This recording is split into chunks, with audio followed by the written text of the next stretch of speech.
السلام علیکم ورحمۃ اللہ وبرکاتہ۔ برادران اسلام، آج میں آپ کو مکان کیننے کا طریقہ بتا رہا ہوں۔ اگر آپ کو اندیشہ ہے کہ آپ کے مکان میں سانپ بچھو رہتے ہیں یا آسیب رہتی ہے تو اس سے حفاظت کے لیے آپ اپنے مکان کو خود ہی کین سکتے ہیں۔ میں آپ کو مکان کیننے کا طریقہ بتا رہا ہوں۔ دوستو، آپ کو لینا ہے اس میں 4 کیلیں، لوہے کی 4 کیلیں لے لیں اور ہر ایک کیل پر 25 مرتبہ اس آیت مقدسہ کو پڑھیں، اور پڑھنے کے بعد دم کر کے اس کو مکان کے چاروں کونوں میں ایک ایک کیل کو زمین میں گاڑ دیں۔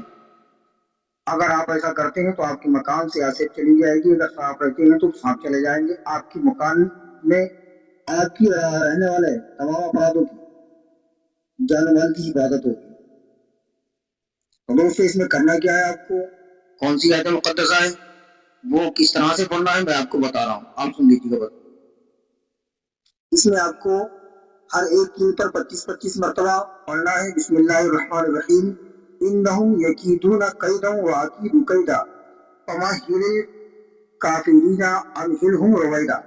بس یہ آیت مقدسہ ہے، اس کو پڑھیں اور پڑھ کر کے دم کریں اور زمین میں مکان کے چاروں کونوں میں ایک ایک کیل کو دفن کر دیں۔ ویڈیو اگر پسند آیا ہے تو لائک کمنٹ کریں، شیئر کریں، بنے رہیں ہمارے ساتھ۔ جلد حاضر ہوں گے اچھی سی تعلیمات اور معلومات کے ساتھ۔ تب تک کے لیے اجازت چاہتے ہیں، شکریہ۔ السلام علیکم ورحمۃ اللہ وبرکاتہ۔